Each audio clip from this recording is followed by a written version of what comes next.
Cheating Story Exposed, the channel dedicated to intense, real-life betrayals that shatter everything you thought you knew about trust. Some betrayals happen in a moment. A kiss, a lie, a broken promise, but the betrayal that destroyed my life, that one took years to build. And when it finally came crashing down, it didn't just take my marriage, it took my company, my reputation, and nearly my sanity. My name is Trevor Callahan. And this is the story of how I discovered that the two people I trusted most in the world had been systematically destroying me. Together, I started Callahan Analytics in my garage 12 years ago. Just me, a laptop, and an idea that data consulting could help mid-sized companies compete with the big players. No investors, no safety net, just 100-hour weeks and maxed-out credit cards. By year 3, we had 7 employees. By year 5, we had 40. By year 10. We were pulling in $8 million in annual revenue, and somewhere around year 6, I made the biggest mistake of my life. I brought on a partner. His name was Glenn Fitzpatrick. We met at a conference in Austin. And honestly, I was impressed immediately. He had connections I didn't have, an MBA from Wharton, a smooth, confident way of talking to clients that made them feel like they were already successful just by being in the room with him. I was the technical guy, the analyst, the one who built the actual product. Glenn was the front man, the closer, the one who could walk into a boardroom and walk out with a signed contract. It seemed like a perfect partnership, and for 3 years, we split the company 50-50, equal ownership, equal say in major decisions. My wife, Denise, thought I was crazy to give up that much control, but Glenn had brought in so much new business that our revenue had nearly doubled. I figured I owed him that much, looking back. I should have listened to Denise, except Denise was the one person I trusted. Even more than Glenn, and that was the cruelest part of all. The first crack appeared about 8 months ago, small, easy to dismiss. Glenn started pushing for us to take on a private equity partner. He said we needed capital to scale faster to compete with the tech giants moving into our space. He had presentations ready, projections, a whole pitch deck about how we could 10x our valuation in 18 months. I wasn't against growth, but something felt off. We were profitable. We had cash reserves. We didn't need outside money, and bringing in PE meant giving up control. I'd seen too many founders get pushed out of their own companies after taking that route. So I said no. Glenn didn't argue. He just nodded and said he understood. But I noticed something shift after that. Subtle. Little things that didn't quite add up. He started having more meetings that I wasn't included in. Client dinners where he said he'd handle it alone because I was too busy with product development. Strategy sessions with our CFO that somehow never made it onto my calendar. When I asked about it, he had perfectly reasonable explanations. The client's preferred one point of contact. He didn't want to waste my time with operational details. He was just trying to be efficient. I believed him, because why wouldn't I? We were partners, friends. I'd been to his daughter's baptism. He'd helped me move into my new house. Trust is a hell of a drug. Around the same time, things started getting weird at home. Denise had always been supportive of my work. She understood the long hours, the stress, the occasional weekend at the office during crunch time. She ran her own boutique marketing firm, so she got it. We were both workaholics. It was part of what made us work, but suddenly, she was different. She started going to the gym more, which sounds innocent, right? Except she'd go at odd times, 7 p.m., 9 p.m. She'd come home energized instead of tired, and she'd immediately hop in the shower before even saying hello. She bought new clothes, started wearing perfume to the office, got her hair done every 2 weeks instead of every month. When I mentioned it, she said she was just trying to feel better about herself. Self-care. She'd been reading articles about women losing themselves in their careers and relationships. She wanted to prioritize herself for once, and I supported that. I told her I thought it was great. I was happy she was taking time for herself. I was so blind. The real red flags started in March. Glenn proposed that we restructure the company.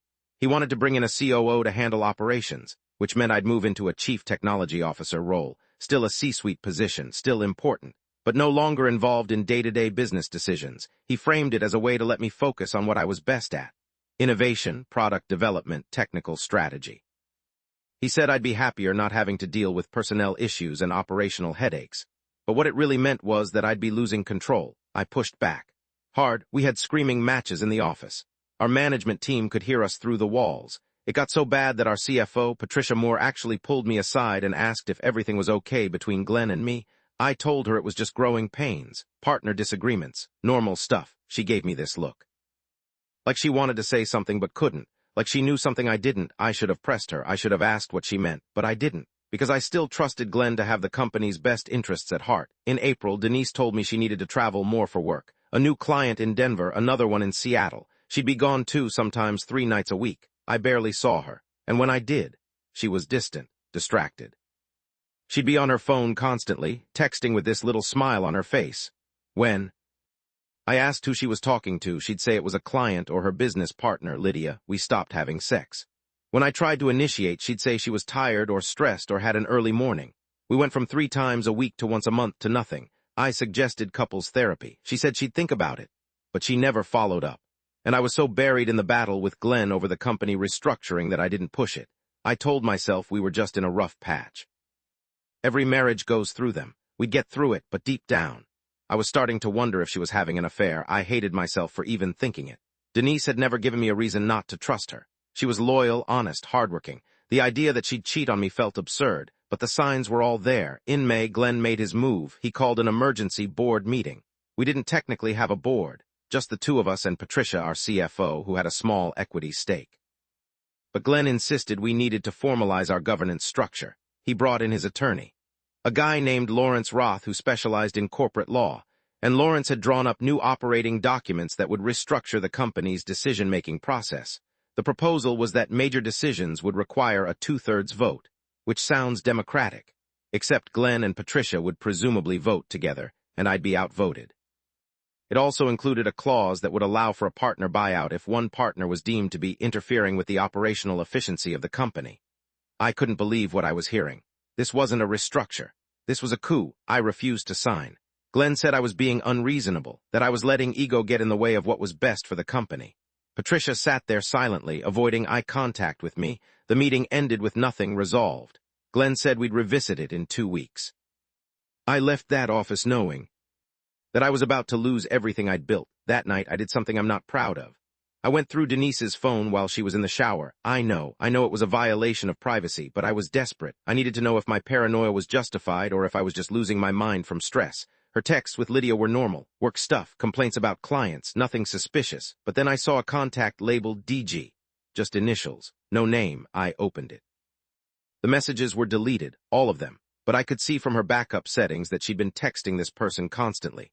Multiple times a day, late at night. Early in the morning, my hands were shaking. I wanted to confront her, to demand to know who DG was, but I also knew that if I admitted to going through her phone, she'd turn it around on me, make it about trust, about invasion of privacy, so I did something else.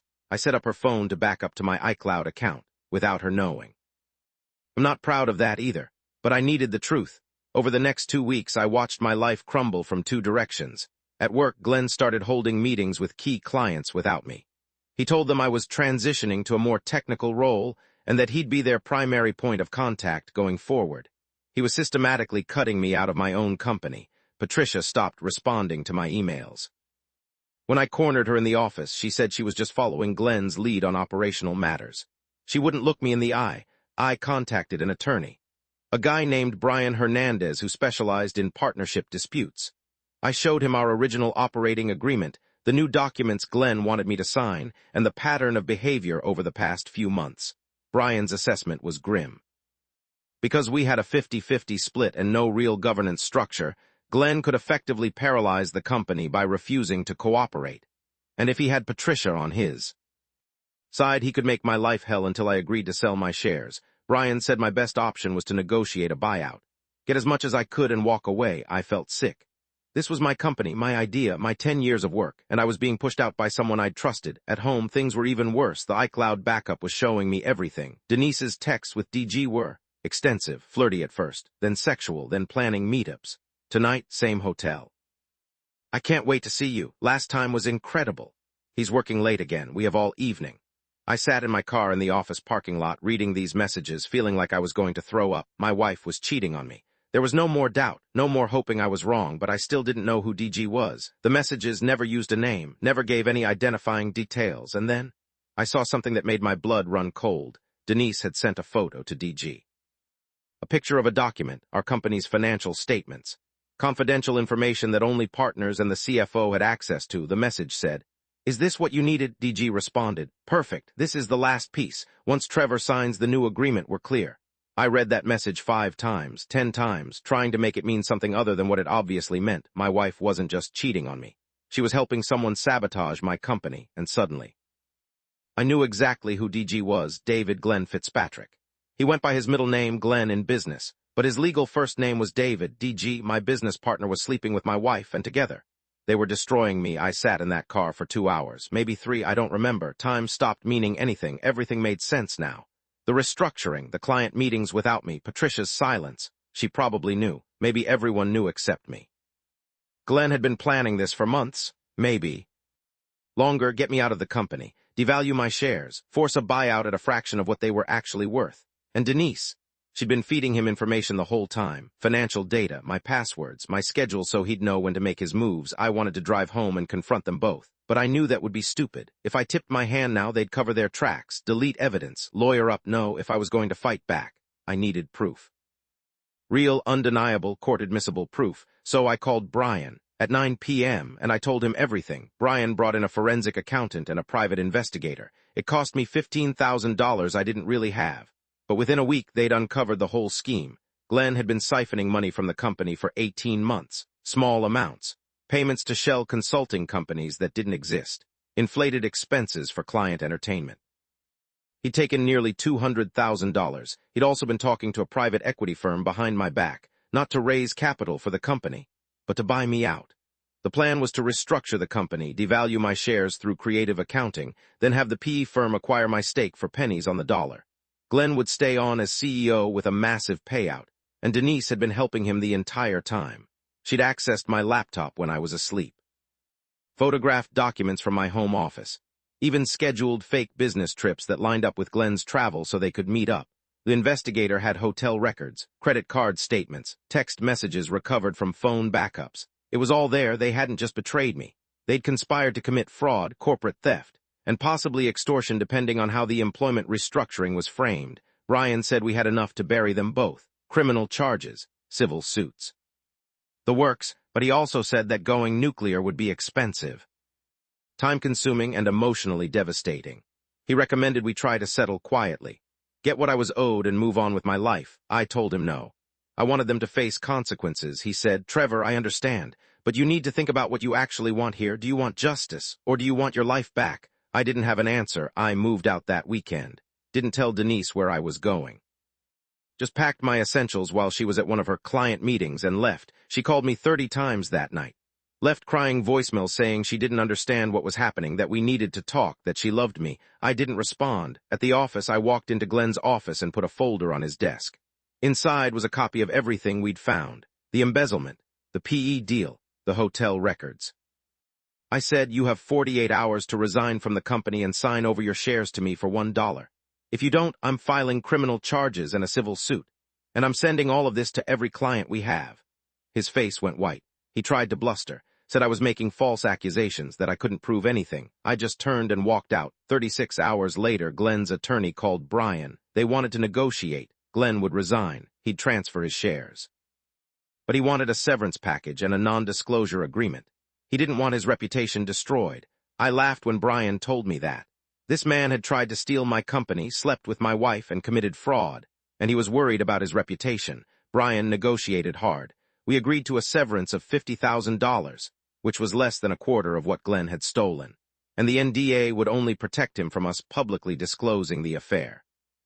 The fraud and embezzlement were fair game. If he ever tried to come after us legally, Glenn signed. Within a week, he was gone. The company was mine again. Denise was. Harder, she filed for divorce before I could, claimed irreconcilable differences, wanted half of everything, including half the value of the company. My attorney said she had a legitimate claim under California community property law, even though she'd been cheating, even though she'd helped Glenn try to destroy me. She was still entitled to half our marital assets, unless we could prove fraud. Brian worked with a family law specialist named Rachel Okoy, and Rachel was brilliant. She argued that Denise had actively participated in devaluing the company, which meant her claim to half its value was fraudulent.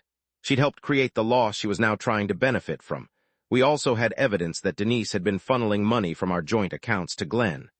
$30,000 over 6 months. Small transfers labeled as loans to friends or business expenses. Rachel filed a motion to freeze all our assets and petition the court to award me the full value of the company plus damages for fraud and emotional distress. Denise's attorney tried to settle, offered to walk away with just her business and her car. No spousal support, no claims to the house or the company. Rachel said we should take it. That going to trial was risky and expensive, But I was done being reasonable. The hearing was in August. A small courtroom in downtown San Jose. Just the judge, the attorneys, and us. Denise looked terrible. She'd lost weight.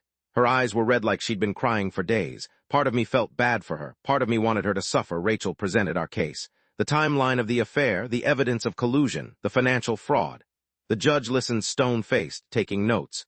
Denise's attorney argued that she'd made mistakes, but that she'd never intended to harm me.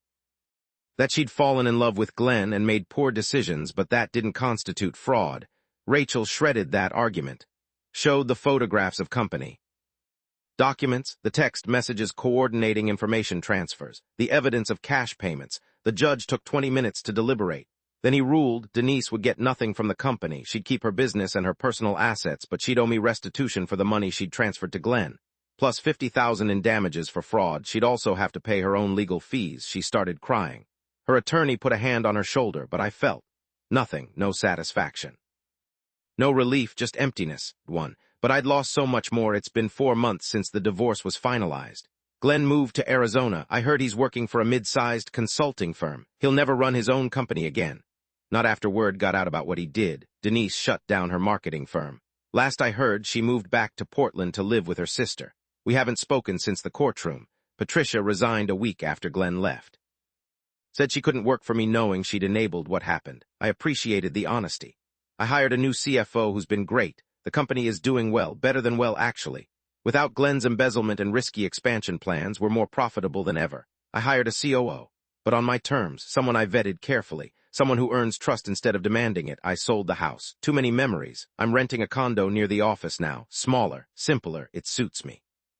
Some people ask if I regret how hard I fought, if I should have just taken a settlement and moved on. Built something new, maybe, I don't know, but I needed them to face consequences. I needed to know that betrayal like that doesn't just get swept under the rug. Was it worth it? I'm still figuring that out. What I do know is this. Trust is earned. And once it's broken, you can't rebuild it. You can only learn from it and be more careful next time. I built my company on trust. I built my marriage on trust. And both almost destroyed me. Now I build on evidence, contracts, verification. It's a lonelier way to live, but it's safer and right now. Safe is all I can handle if you've made it this far. Thank you for listening. If you've experienced betrayal like this, I'm sorry. I know how much it hurts. How it makes you question everything you thought you knew about people and relationships. All I can say is, you'll survive it. You'll rebuild. It won't be the same, but it can be good again.